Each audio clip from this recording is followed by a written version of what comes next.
लोकतंत्र और सीधा वाद। यदि आज हमने 2000 वर्ष में बाबा साहब के दिए हुए लोकतंत्र को ना बचाया, हमने बाबा साहब के दिए हुए संविधान को ना बचाया, तो ये जो नन्हे मुन्ने बच्चे हैं ना, जिनको आप परवरिश दे रहे हैं, जिनके लिए दिन रात मेहनत करते हैं, कड़ी धूप में खेतों में काम करते हैं, ये बच्चे गुलामी की जिंदगी जिए। बाबा साहब 1956 में अपील करके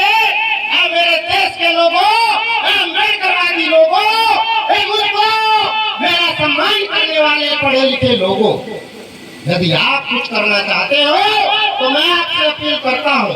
कि जिस संघर्ष को मैंने इतने बड़े बलिदान से यहाँ तक लेकर आया हूँ, इस संघर्ष को आगे लेके जाना। और अभी दूसरी अपील करते हैं बाबा साहब, और आंखों में आंसू है,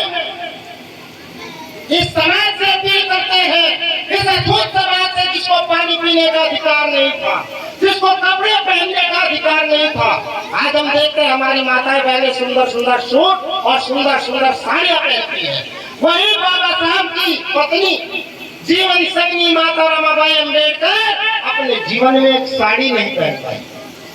और हम लोगों को अच्छी अच्छी साड़ियां, अच्छे अच्छे वस्त्र नसीब हुआ। तो कर्जा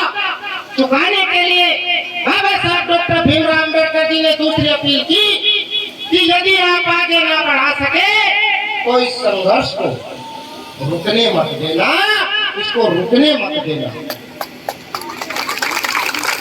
और तीसरी और आखिरी अपील बाबा साहब डॉक्टर भीमराव अम्बेडकर जी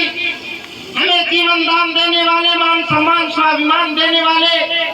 बाबा साहब ने अपील मतलब समझते हो ना, आपसे निवेदन किया, आपसे हाथ जोड़ करके निवेदन किया। आगरा की धरती पर 18 मार्च 1956 में लाखों की भीड़ में बाबा साहब ने कहा, दूर दूर तक मुझे कोई ऐसा व्यक्ति नहीं दिखाई देता है जो इस मिशन को आगे ले जाए। तब बाबा साहब ने कहा, यदि आप इसे आगे न बढ़ा सके, यदि आप इस मिशन को आगे न बढ़ा सके तो किसी भी कीमत पे इसको पीछे मत जाने देना, पीछे मत जाने देना। आज वो समय आ गया 2024, किसी भी कीमत का मतलब चाहे हमारी जान चली जाए, लेकिन इस देश से हम भारत के संविधान को आज नहीं आने देंगे। ये भारत का संविधान ही हमारा जीवन है, ये भारत का संविधान ही हमारा जीवन दान है, ये भारत का संविधान ही आने वाले बच्चों का जीवन दान है। यदि इनको आप आजादी की जिंदगी दिलाना चाहते हैं, यदि इनको आप स्वतंत्रता, मान सम्मान स्वाभिमान की जिंदगी दिलाना चाहते हैं, तो आपको इस देश के संविधान, देश के लोकतंत्र को बचाना होगा।